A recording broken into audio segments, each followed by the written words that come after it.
Okay, let's get started. Ghosts are real. That much I know. Hey horror freaks, welcome back to my channel. My name is Amanda. If this is the first time here, don't forget to subscribe and hit the bell icon so you can get notification every single time that I post a video, and I post every single week. So you can see from the title, today's video is going to be my full review with spoilers of one of my favorite horror movies ever, House of Wax from 2005. Now, House of Wax is directed by Jaume Collet-Serra in his directorial debut. This is produced by Dark Castle Entertainment and Warner Bros. Pictures. It's a loose remake from the 1953 film of the same name that is itself a remake from Mystery of the Wax Museum from the 1930s. As always, all my reviews are with spoilers. If you don't want them, I do not do spoiler-free versions of films that are already out, so this is not the video for you. If you don't want any spoilers, I apologize. But saying that, let's get into the video. Now, House of Wax stars Alicia Cuthbert as Carly, Chad Michael Murray as Nick, that is Carly's twin brother, Brian Van Holt as the twin brothers Beau and Vincent Sinclair, Damon Herriman as Lester, Paris Hilton as Paige, Jared Padalecki as Wade, John Abrams as Dalton, and Robert Richards as Blake. And this film follows a group of teens that are unwittingly stranded near a strange wax museum and soon must fight to survive and keep from becoming the next exhibit.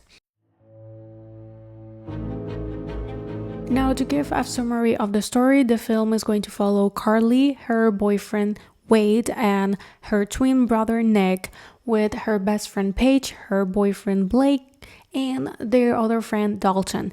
They are on the way to a football game when they're forced to camp in the middle of nowhere. While they are there, a truck appears and only leaves after Nick smashes one of the headlights. The person never gets out of the car, he never speaks. We only know that it's a man because of the hand that is hanging out of the window, but we never see his face. On the next day, they realizes that one of the cars, that is from Wade, is damaged and there's no way that they can leave to the football game. And since Wade doesn't want to leave his car, another man appears and offers to take Wade to a nearby town that is called Ambrose. Carly decides to go with him, and the rest of the group, they decide to leave to the football game, and they're supposed to meet thereafter. Wade and Carly go to this town that is Ambrose. They meet with the gas station owner Beau, and what they need for the car is not on the gas station. They need to go to his house, but he is in the middle of his mother's funeral. While they wait for Beau, they get into the House of Wax that is 100% made of wax. They start exploring, but they quickly realize that every single one of the sculptures and the exhibits, they aren't famous people, which is what you usually can expect from these type of places, right? Beau appears, they go to this house, and this is the third mistake they have already made into the film. The first one, camping in the middle of nowhere. The second one, the guy that appears and decides to drive them to the town. And the third one is getting into the house because Wade needs to go to the bathroom. Carly stays out, but as she is waiting, she realizes that the truck has a headlight smash. And this is when everything clicks. He is the same guy from the night prior. Carly gets a little bit scared. She starts calling Wade, but Wade is intercepted and is attacked by Vincent. Vincent takes him to the House of Wax and makes him a wax sculpture. And while all of that is happening, Beau realizes that Carly knows who it is, so they get into a fighting and chasing scene, but it ends with Beau taking Carly to the gas station to the basement, where he has her into a chair attached with duct tape. While all of that is happening, and while Wade and Carly were waiting for Beau to end the funeral, the rest of the group, they decided to return to the campsite because they realized that there was no way that they could make it to the game because of traffic, meaning that they had the arrangement that they will go and meet at Ambrose. Now we have Blake and Paige on the campsite, and Nick and Dalton are on the way to get Wade and Carly.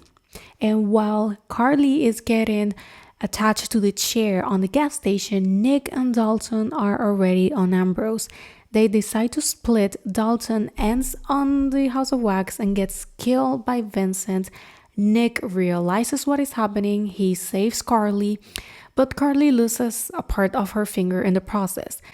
Carly explains to him that every single one in the town is made out of wax. This is the biggest issue of Ambrose. Carly, on the chasing scene, realizes that she can get help because every single one of the people that is on town are made out of wax. They are real corpses. This is why Wade is being transformed into a wax sculpture. And Dalton is gonna have the same faith. Bo and Vincent, they are the St. Clair twin brothers, and they have been killing people for the last 10 years that they have arrived one way to another to the ghost town of Ambrose. Now that they are aware of the situation, they are trying their best to get out of town. But we have another two on the campsite. They also get killed by Vincent.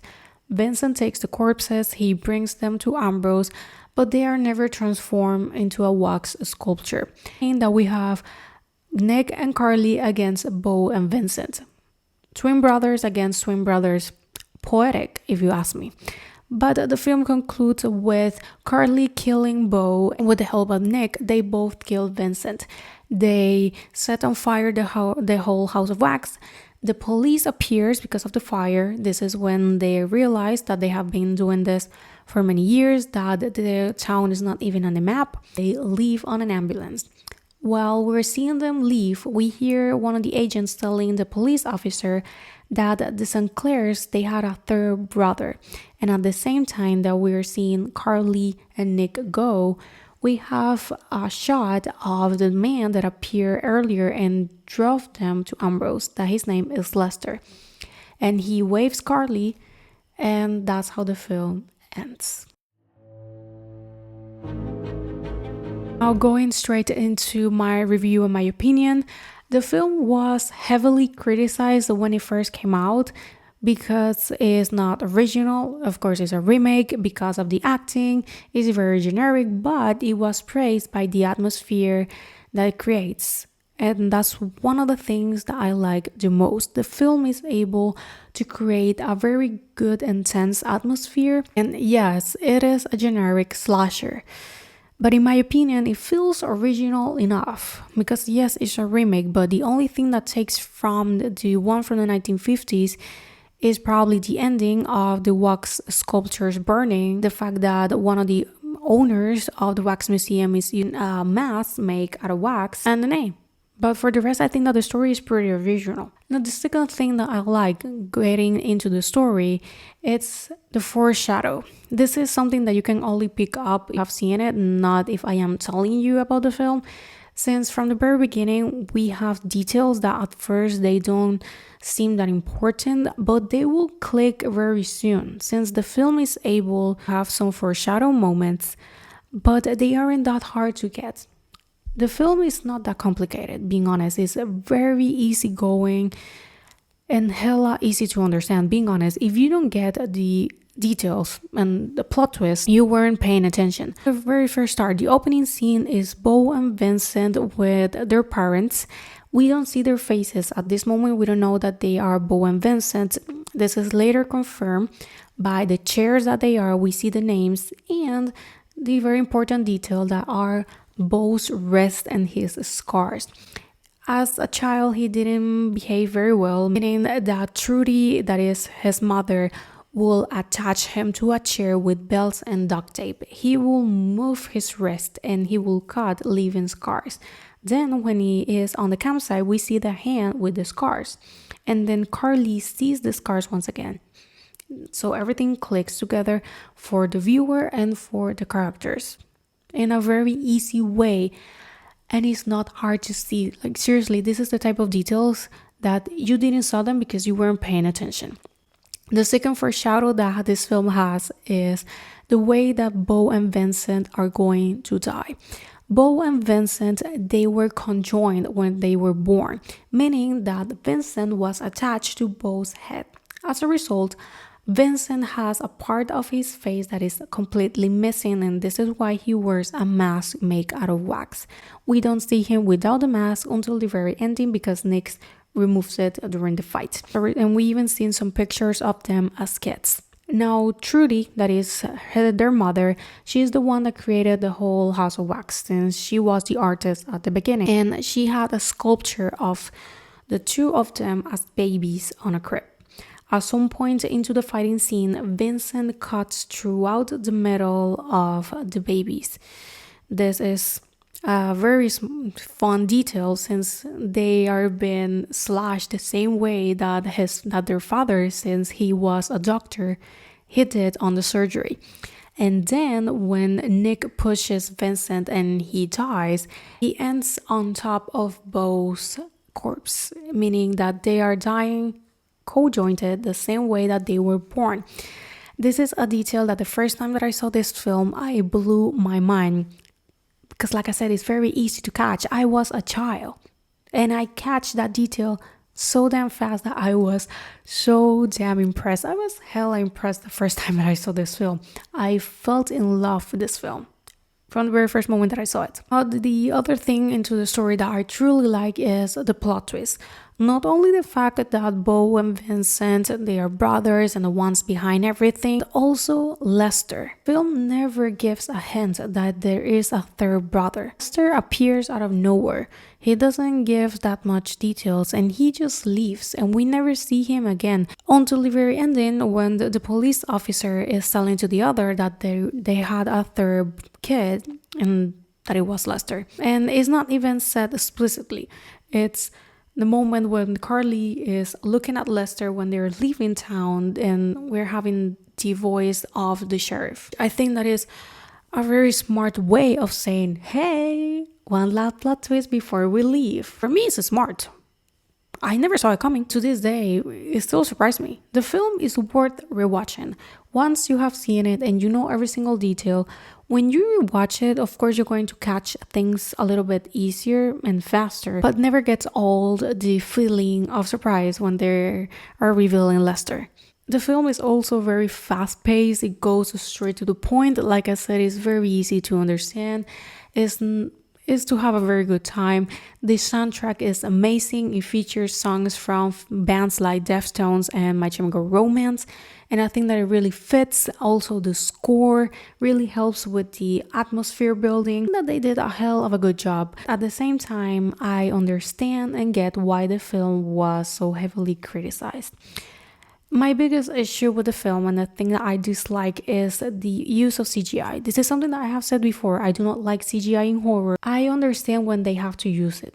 I completely get that. But the problem here is that it's bad. I will be putting here as I talk some clips from the ending of the film, that is when they are actually using CGI. It looks completely straight out of a computer, and I get that they have to use CGI for this, but I also have seen plenty of times the behind the scenes and the making of the film. They use a set. For the house, they use a whole set. They use peanut butter to simulate the wax when they had a fight scene on the bed of Nick and Vincent.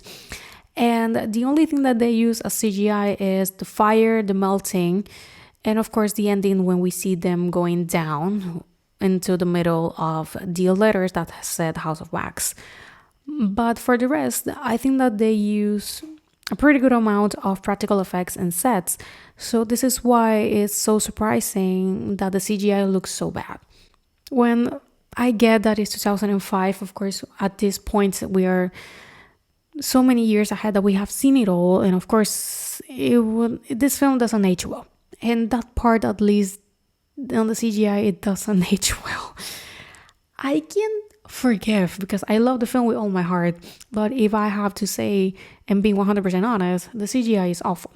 Also, at some point, since we are seeing Vincent's missing part of the face, it looks pretty bad. They put a green cover here on the actor. This is something that is seen in the behind the scenes.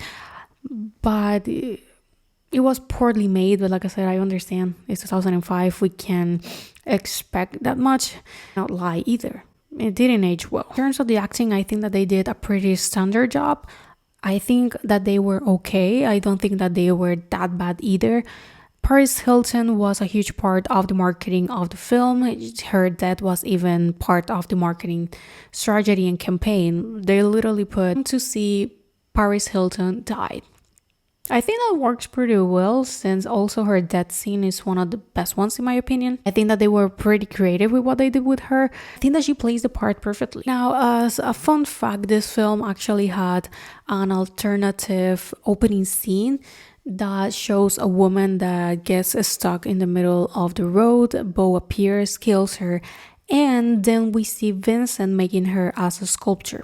We actually see him throughout the film making a sculpture, then we see the sculpture complete, that is Miss Ambrose, but we are never told from where she came from. The alternative opening scene will have told us, but I believe that they did the right choice with not putting that scene, since I think that looks a little bit cheap.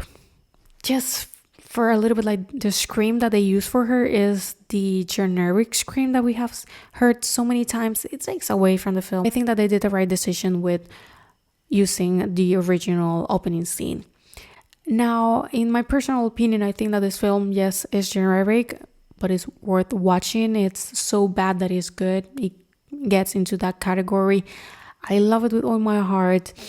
I have rewatched it thousands of times. I know it by memory. I know every single line, the songs. You can put one scene, just a few seconds, and I'm going to tell you which part it is, and I can even start speaking every single one of the lines.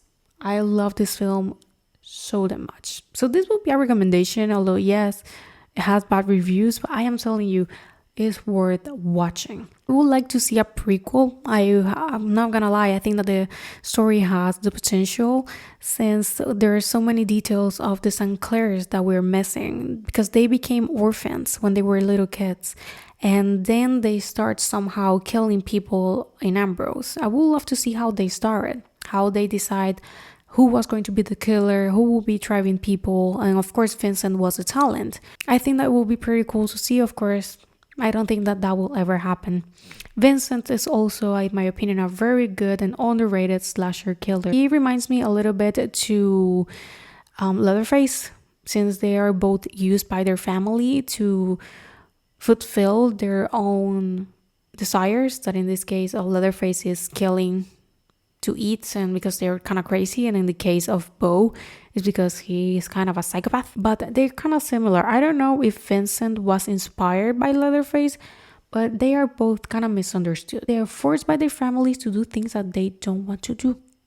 They are forced to be the monsters that they are shown. So I think they're a little bit similar, but if we'll have to give a rating, I will say that this film is a 3.5 out of 5 and a 6.5 out of 10. I will not be giving this film 5 stars because that will be too much, being honest. In my heart, it is 5 stars and a 10 out of 10, but being realistic, it's a 3.5 out of 5. Because I like to be realistic. If I came here to say that this film is a 5 out of 5 just because I like it and that's it, I kind of feel that I am losing my credibility. I like to be transparent. I don't like lying or saying that just because I like the film, it deserves a 5 out of 5. If it's that good, I need to have very good reasons. In the case of this one, I do not. Just because it's my favorite, that doesn't mean that it's perfect. But that's the good thing. We can all enjoy bad horror movies, and there's no shame in it. But well, I think that this has been all for the video. Thank you so much for watching. Let me know down below if you have ever watched this. What do you thought about it? Did you like it? You didn't? For me, like I said, this is one of my favorites forever and ever. If not, I will suggest you to at least go and watch it. It is a fun one. You're not gonna regret it. Maybe a little bit. I hope not. But well, thank you so much for watching, and I'm going to see you guys on my next video. Bye. Close to real.